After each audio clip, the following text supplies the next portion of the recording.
Pandemonium Reigns. What is up? Pandemonium Reigns, all up in your business. It is officially list season because the part of the season that got all crazy is less crazy. Consider this. This is how fast stuff is moving. Saban is out at Tuscaloosa. Kalen DeBoer is in, and he's already looking for a new coordinator. He's already looking for 2 new assistant coaches. Isn't that crazy? They have come and gone. In and out, like, I don't know, a tide? I'm Dan. He's Mike. This is Pandemonium Reigns. It's officially list season again. So the way we're going to be spending our time with you today is we're going to rank the 10 national championship winners during the college football playoff era. That was the 4-team playoff era. We're going to do it worst to first. We're going to take turns because sharing is caring. And so whoever picks first will essentially end up picking last. I have a list of my own. Michael has a list of his own. We could potentially mess up the other person's list because together we are uniting forces and composing one list that we will probably take a lot of heat for. But listen closely. Listen closely. I don't care. I don't care what you think. This Bingo. Is my podcast. This is our podcast. Bingo. Hit like and subscribe while you are with us. Hey, man, I feel like it's been forever before we do this since you and I have done this together. I feel like I've been away, I was on a sabbatical in the month of January, and you've been holding down the solos, which great job, by the way. I applaud you for that. I enjoyed listening to your beautiful voice. And you still don't have a haircut. Why, thank you. No, none of that. I appreciate the kind words, and more than anything, I appreciate hearing your voice in addition to my own, and I think that's what makes us great. And it's a whole lot more enjoyable. You know how it feels. Absolutely. So we're going to dive into this again, worst to first, and we couldn't decide who goes first. So if you're listening in on podcast, you're not going to be able to see this. We're going to play paper, rock, scissors, or rock, paper, scissors, or whatever it's called. I always get made fun of by my teenagers because I say it wrong. But again, I don't care. So do you want to go and shoot or just, just on 3, you know what I mean? Rock, paper, scissors. At that point, that's when you do it. You're one of the. I feel like I know a lot about a person by the way they play this game. Okay. I've been calling it RPS for the better part of 30 years. So I don't even know what the kids are doing these days. So, bro, just break it down, make it real simple. So can we give a test run here of how this is going to go? So are we going to say RPS go or RPS? That's what I'm saying. And we're going to say rock, paper, scissors. We're going to go on scissors, no shoot. Okay. All right. So here we go. This is it. This is live. No practice run. On scissors. You ready? Rock, paper. Rock, paper. Oh, my gosh. Scissors. There must be a delay. That didn't work. That did not work. It did not work. It did not work. All right. Follow me. You got me? Here we go. Rock. I'm with you. Rock. No, stop. What is going on here? Here we go. Rock, paper, scissors. There's such a delay. There's such a delay. I don't know what's happening. We're going to move on. I tell you what, I'll go first. I'm older. That gives you the last pick. That sounds great. Fair enough. That sounds good. Fair enough. All right, here we go. Worst to first. That whole rock, paper, scissors thing was an absolute waste. So I do love you, though. All right, out of the 10. I love you too. Out of the 10, going back to the first year of 2014, I think your worst national champion at the 10 spot is the 2017 Crimson Tide. Okay, interesting. Here's my reason for that. I've got a different one, but okay. I can't wait. That's what I can't wait to hear. Good. The reason for that is they didn't win the West. They beat a one-dimensional Clemson team in the semi-playoffs, or in the semis, sorry. That was Kelly Bryant, if I remember right, heading up Clemson. Should be. They were totally one-dimensional. If you start to play Trevor right there, you might have a different outcome. I'm not really sure, or maybe anybody. Clemson was just so one-dimensional And I'm pretty sure the game was lopsided, but it didn't resemble how bad it was on the scoreboard, if I remember right. Clemson was also going through that whole QB change. Just not a lot there, and Georgia was a blown coverage away from winning that game in 2017 as well. So, yeah, absolutely. So you've got 2017 Alabama as your worst. I've got 2017 Alabama as the worst. And what I'm going to do is I'm going to go ahead and share the screen so the lovely people watching on YouTube can follow along with us. So we got 2017 Alabama. There we go. So you're going to pick the 9 spot right here. All right. Do you have any arguments? Do you have any arguments on 2017 after you make this 9 spot pick right here? My only argument would be that Alabama was Alabama was going through what Clemson was going through, but handling it a lot better, if that makes sense. It does make sense, yes. Okay, yeah. They were transitioning from Hurts to Tua. The problem was is that, Tua exploded onto the scene. Georgia had no answer. Those are the problems that Georgia faced versus Clemson running into Alabama. You know what I mean? Let me say this to you. In the overtime portion of the national championship game that year, yeah, I would argue that you might have a different outcome if on first down Tua doesn't get sacked. Because they get the sack on Tua, it puts them in second and 26. And I bet you that secondary is going, oh, God, we've got this. Yep. Right? They're probably really relaxed at that moment, right? You wouldn't think so with it being the national championship, but it's just human tendencies. Oh, yeah. Yeah, they're like, our defensive line's got this. They've got a mile to go. They're not going to have time to do that. Right. And they let an outside vertical route just slide right past them. Exactly. All right, give me the 9 pick. All right, then. If we're going with 2017 Bama, I'm going with 2014 Ohio State. Oh, that messes my list up big time. You done messed me up, so I'm glad. The reason for that is this is a big qualifier for me. This is a trend that I've already noticed in my list. And I can't wait to see your full list here in a minute. Once we get to that point, like just a rundown, right? And obviously it's going to leak out because we're doing this. Sure. But the sport was in such a spot in 2014, right? That Mark Helfrich made the CFP. Okay. That Ohio State was allowed to win the national championship on their third quarterback. Credit to them for doing so. There was no team to prevent that from happening. They beat Alabama with that happening. I just think they lost to Virginia Tech. Was that at home or was that at VT? That might have been at VT. It might have been at VT, which is like the only saving grace because that's, I think that was pre-Fuente. VT was in a very tenuous spot. Obviously not as bad as they've been they're ticking up a little bit now, but not what they've been. But I just think it's indicative of how bad and how kind of down that year was for me. Okay. Alabama had a quarterback situation of their own. This was the very beginning of Kiffin really modernizing them, right? And they did what they did in 2014 with Blake Sims. That's crazy to think about, really. If you just go back and think about that for a moment. Now, they were a loaded team around him, obviously. Amari Cooper was a part of that squad. They had dudes. We know this. But kind of the state the sport was in is what's got Ohio State down there for me. Okay. That's fair enough. They're a bit of a double-edged sword for me.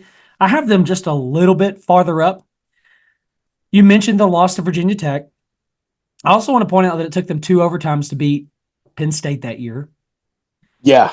But you saw the third quarterback situation through a little bit of a different lens than I do.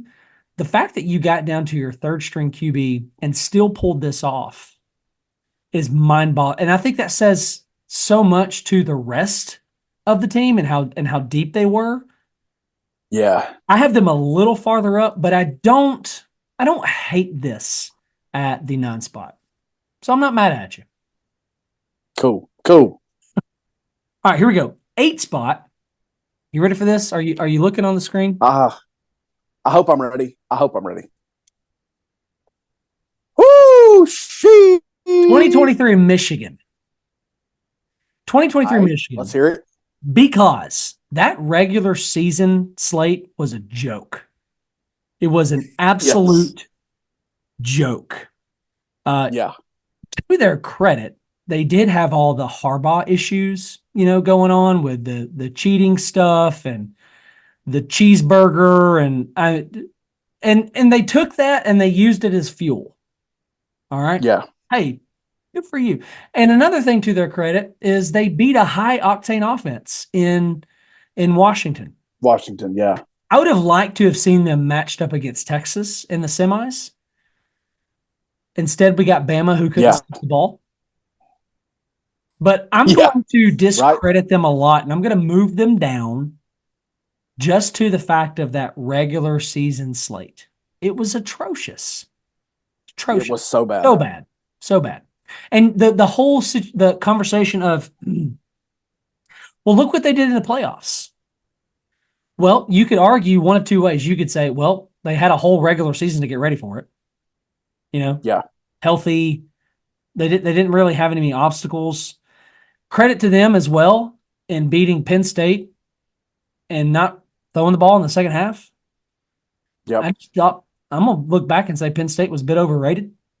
Anyway, there's just not a lot there for Michigan for me that makes me go, man, you guys were best of the best, cream of the crop out of this team. Yeah. I just don't see it. Yeah.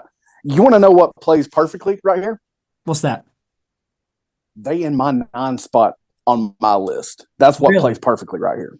So yeah, I'm with you. The schedule. Then, let me ask you: is this a whole like we're 3 spots in? Is this one of those things where like, okay, 2014 Ohio State beats 27 Alabama, 2023 Michigan beats 24 Ohio State? Is that kind of how we're looking at this? Man, that's talk about playing some 5-dimensional chess at that point. I don't know, man. That's fascinating. That's fascinating because if you're asking me to pick 24 Ohio State or 27 Bama, I'm going to go 2014 Ohio State. Yeah, I mean, you're probably right. I'm probably with you on that. And I'm going to go 2023 Michigan over 2014 Ohio State. So this is setting up perfectly then. Look at us. Look at us. Professionals. Look at us. All right, what you got in the 7 spot? All right, man. This is going to feel like I'm a hater, but I'm going to prove later on in this that I'm not a hater, okay? Okay. And you quickly, let me remind you the reason for Ohio State, the state in which the sport was in that season. Let's go 1 year later. Let's go 2015 Alabama. 2015 Alabama. You know what's great about that is that was my next pick. Guys, look, we're not colluding. This is just who we are. Okay. Right. There is no collusion. Yeah. I have a sheet of paper laying on my lap with my list that I've not ran by Dan. That's what this is who we are. Okay. Sure. There is no collusion. There will be no investigation. But yeah, man, just the state of the sport that season.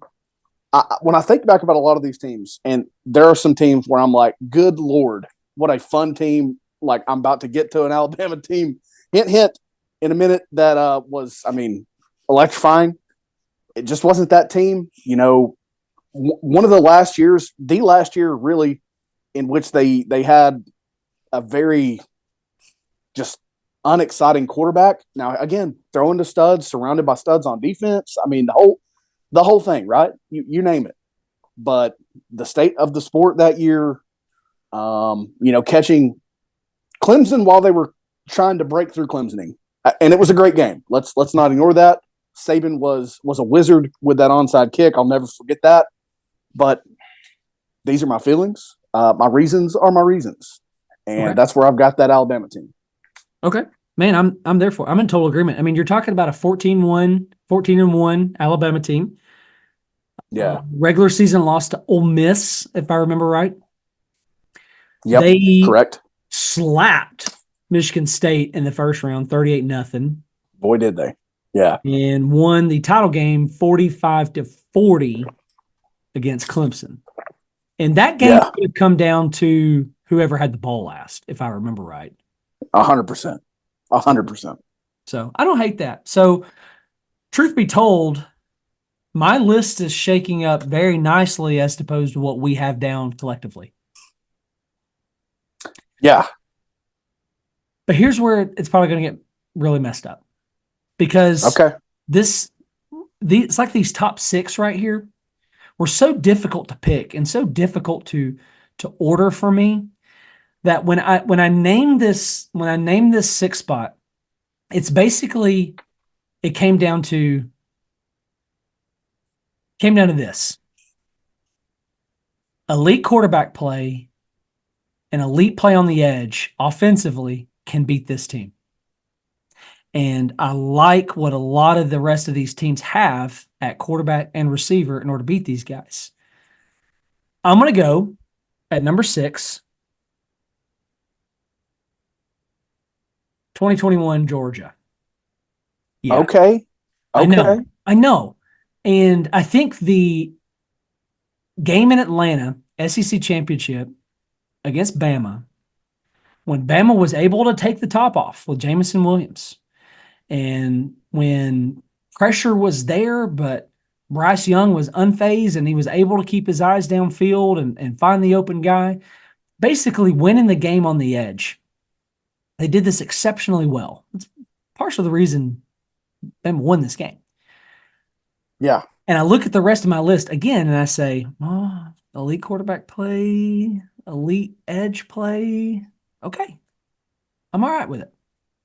Also, but I will say this 2021 Georgia team could beat anybody on this list. Absolutely. Yeah. Yeah, potentially. And talk about, man, what a defense, right? What an absolute unit that was. No slouch offensively. Like you just mentioned, it was their second shot against Alabama that will never be forgotten by me. It was once they had lost Mechie and Williams. That won't be forgotten by me either. But I mean, that's all I can really argue, if that's even arguing. It feels like I'm agreeing with you, but that's really all I can kind of add to Georgia in that spot. Okay. Let me add this. The 2014 Ohio State, the 23 Michigan, and the 2015 Bama, I think 21 Georgia would slap them around. Yeah. No, because I think you're probably right on that. That Ohio State team is going to try to beat them in a phone booth. Yeah. And they're going to look at the third string situation and just, I think, dare them. And I'm going to like Georgia there. I'm going to like them against 23 Michigan. I'm going to do the same thing probably against 2015 Bama. So it's a love-hate pick right there at 6, which puts you at 5. Yeah. Puts you at 5. And there's a trend. I've told you all about it. The trend is that for me, it's 22 Georgia here. Because and this is partially why I agree so much about where you've got Michigan and the other arguments that I've made. But for 2022 Georgia, they didn't face junior Bryce Young, because of losses that Alabama took. What their toughest regular season game, hosting Tennessee, if I'm not mistaken. It's just some of the matchups along the way. It's really where I hate that TCU upset Michigan. Now I think that helped Michigan and I meant to also add that it was 2023 Michigan's third attempt, their third run in the playoffs, right? That they prevailed. They also missed Georgia that year. And again, part of it for me for 2022 Georgia is that they missed Michigan and they had no, that's out of their control. But just such a sour taste when I think about the schedule that they played, having an SEC championship game with 90 points scored in it. I don't even know. Yeah. Just that's why I am where I am on that.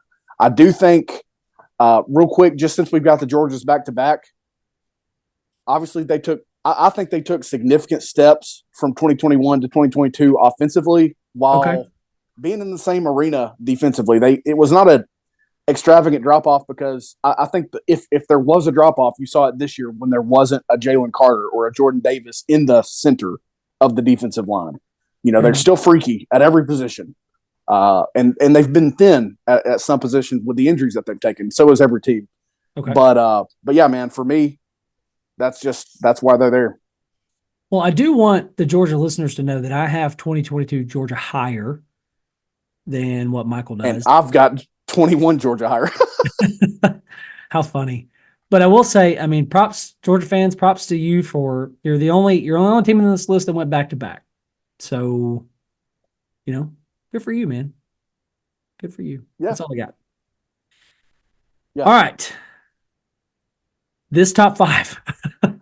I really hope for chaos between you and I right here. I really, really do. I hope for chaos. That would be great. But if history proves us right, if I know this relationship, if I know you, we're going to be pretty close. I might have messed you up with 21 Georgia, but I think for the most part, you and I could probably pick your number 1, which probably tells me what your 2 is.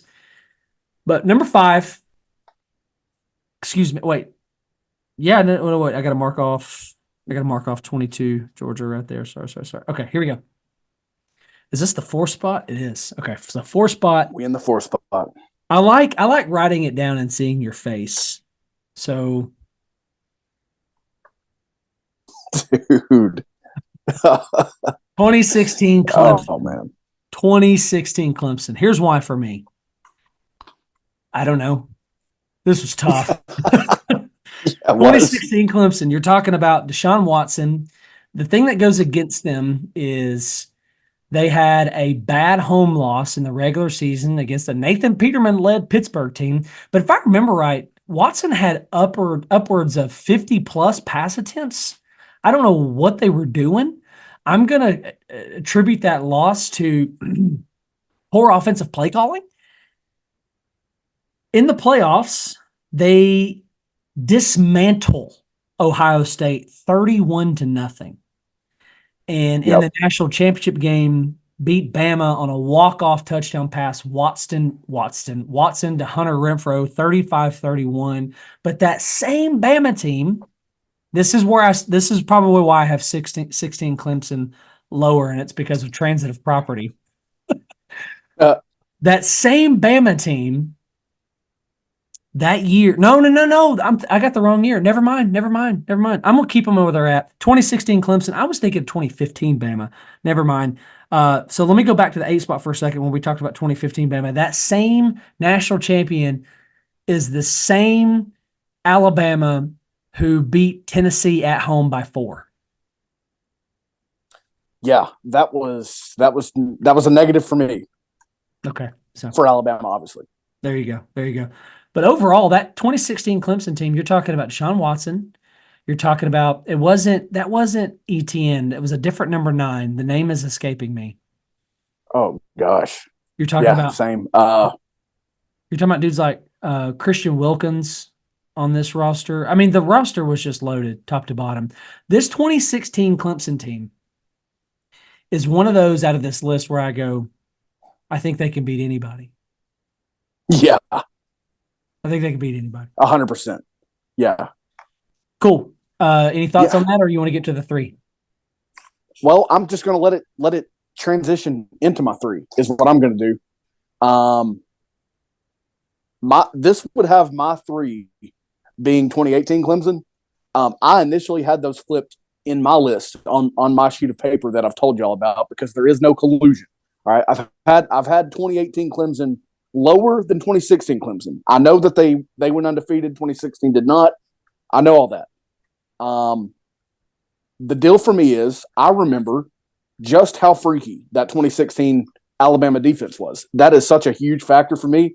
I also think if we are to look at 2016 versus 2018 Clemson's, that Deshaun Watson is just so dynamic, and Trevor was an outstanding college quarterback. Outstanding. Yes. But man, Deshaun was absolutely special at Clemson. He was next level, dynamic, he could do it all. That's just the reason for me. But again, you forced my hand here, and this is a spot where you've got me considering, which direction I would actually go on this, but 2018 Clemson falls in here for me just again because I remember where Alabama was at defensively. They were at the time, that 2016 Alabama defense is kind of how we talk about 2021 Georgia now, with how loaded they were, with the tackles for loss, the sacks, the turnovers forced, the embarrassment that they put on USC. I'll never forget that at the beginning of that year. All those things, those just have that 2016 Clemson a little bit higher for me because they beat that Alabama team en route to their natty. Fair enough. That for 2018 Clemson, the reason I like them higher is simply just what they did in the national championship game and technically in the semis as well. So you've got them at the 3 spot. I have them at the 4 spot, but I like them so high because they beat Notre Dame 30-3. Yeah. And then they beat Bama 44-16. That combined point total is 74-19. Good God. Scoring 74 points in the playoff and allowing 19. Gaw. That is it. Speechless. Dude, that's insanity. That's insanity. That's absolute insanity. But again, Trevor Lawrence, Justin Ross, Etienne, Christian Wilkins, Isaiah Simmons, and the list goes on and on and on. Loaded. Absolutely. This is a point in time in your and my life where we are living vicariously through Clemson. So 100%. Anyways. All right, so this is going to bring us to the final 2 spots, and I'm willing to bet my bottom dollar I know exactly what you're going to do right here, but I'm going to give you the floor. Who do you got at 2? Oh, you're giving me the floor. I just went on 3, but I'll take it. Oh, yeah. I forgot. Whoops. Man. Oh, you're good. You're good. I see you, dog. Do I do this for the sake of our friendship? Or do I stir the pot? Or do I stir the pot? You just tell me. You look at this face and you just tell me. Oh, gosh. Okay. You're going to hate me for this. You're right. 2019 LSU. Oh, my gosh. 2019 Oh, my LSU. gosh. Now, tell me if I'm wrong here. Are 2019 LSU and 2020 Bama almost interchangeable? Almost. They are almost interchangeable. Absolutely. They absolutely are.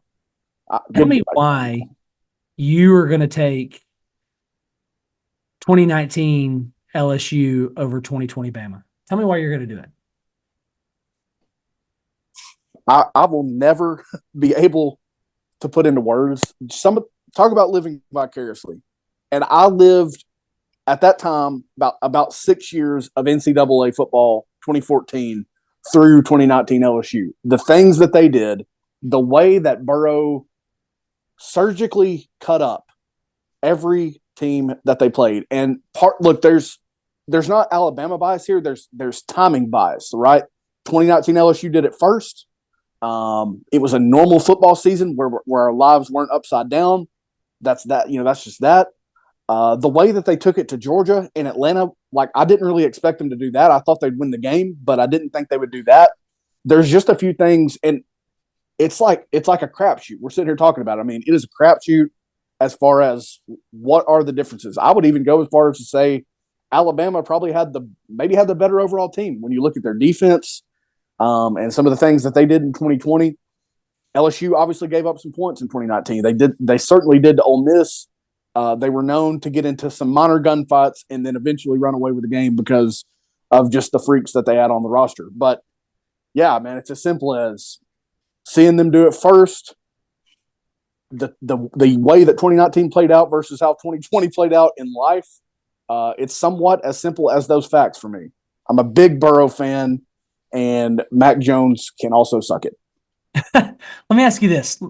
This will lead to me making my decision and why I chose 20 Bama over at 19 LSU. All right. If you had to take your life savings and put it Totally. on the line in a bet and say, listen, 2019 LSU and 2020 Bama are playing, but you got to bet all that you have. Which one are you picking? Are you quick to make a decision? You're not. No, I'm not. You're not. No, You're I'm not. So what did it come down to for me then? So if you take Joe Brady off this 19 team, if you take Steve Sarkisian off this, I think you've got similar outcomes as far as they're Yeah. so driven by the offensive coordinator. Like they're just moving the ball up and down the field. They're both playing with really great defenses. Here was my deciding factor. If you take 2019 LSU and you uproot them in time and you place them during that COVID year, I think Alabama still does what it does, and I think Ed Orgeron's like, "Whoa, what's happening? I got the flu." What's happening? So it's just a matter in the way that, you know what? Some people can look at the COVID year and go, "Well, there's a big asterisk on that." You can do that. Well, I would argue that 2020 Bama played 10 SEC games, 10 of them, and still went through and won a playoff, destroying with one guy Ohio State in the national championship game, making Justin Fields look like a lost puppy. Okay. That's really all my difference. Is just I had to find a way to separate the two. And so I moved 19 LSU and moved them 1 year later and say, do they still do it? And I don't know that Ed Orgeron is capable. That's all I got. Yeah. That's all I could do. No. I'm fine with that. It is a thin line. While we're on the topic, I see a lot of people talking about what a joke the 2020 national championship is. Alabama is because of what was happening in the world. And I'm here to tell you, if you don't remember, every team went through the same exact stuff, except that, in some areas they actually wanted to cancel the season and they did play less games, right? Sure. That's actually one factor. But everybody had the same situation going on. The world was upside down, north and south, east and west, America, Canada, Australia, the moon. It was a weird time. It happened to everybody, right? That offense, that team was undeniable. Mm-hmm. You talk about weapons like Smitty, and look, I just told you how surgical the Burrow was. My guy, Mac Jones was the same exact way. He was on another level. They were amazing. They weren't, I don't think, as, when you talk about 2019 LSU, Jordan Jefferson, Jamar Chase, young Thaddeus Moss, another receiver that I'm blanking on, Joe Burrow, Clyde Edwards-Helaire, you name it. I don't think Alabama ran it that deep, and they still did some of the exact same things. There you go. And it's not that I like it. I don't like putting Bama at the top of this list. I don't like bookending this list with Bama, but I think it is what it is. Yeah. It absolutely is what it is. I'm with you. All right, so let's do this very quickly. Let's read through our personal list, and then we'll close out the episode. So go ahead, run me real quick. Worst to first, your list. All right, here we go. Worst to first for me. Ohio State 2014, Michigan 2023. I can't remember. I think I had 2015 Bama below 2017 Alabama, followed by 22 Georgia, 18 Clemson, 21 Georgia, 16 Clemson, 2020 Bama, 2019 LSU. Okay. I don't hate that. If anybody looks at this and says, "Oh, that's dumb," you're dumb. You're biased, you're just biased. like I am in some ways. You're biased. And you can split a lot of these hairs up and down, and you're going to come out with 20 different outcomes. Absolutely. All right, here's mine. Worst to first. Worst, 10 spot, 2017 Bama, 23 Michigan, 2015 Bama, 2014 Ohio State, 21 Georgia, 16 Clemson, 18 Clemson. I would have loved to have seen either Clemson face off against that 21 Georgia. 3 spot, 22 Georgia. As you noted in the offensive uptick for those guys, 2019 LSU, 2020 Bama. What I'm saying is 2020 Bama would beat all those guys. Yeah. Now, this is actually not even the $1 million question. This is the $1 billion question. Okay. We originally off of podcast, we talked about the Natty winners since 2000, and we all know about 01 Miami, those Hurricanes, the Hall of Fame NFL players that they had, right? Anybody on your list touching them? No matter what it is, I'm going to take the 01 Miami Hurricanes. I just explained my reason for LSU versus Bama for me. I saw what Miami did first, right? I see in the Hall of Fame already the guys that they had on that college team. I'm sorry, that one's non-negotiable for me. You could take one guy on that Miami Hurricane roster, and it negates the whole thing. You ready? I'm ready. Nevin Shapiro. I'm Dan. He's Mike. This has been Pandemonium Reigns. Thank you so much for hanging out with us as we rank the 10 national champions during the college football playoff era. Appreciate Mike and holding down the solos while I've been gone. Here's a tribute to Nevin Shapiro. Make sure you hit like. Make sure you hit subscribe. We love you guys so much. Thanks for hanging out with us. God bless. Go Vols. GBO.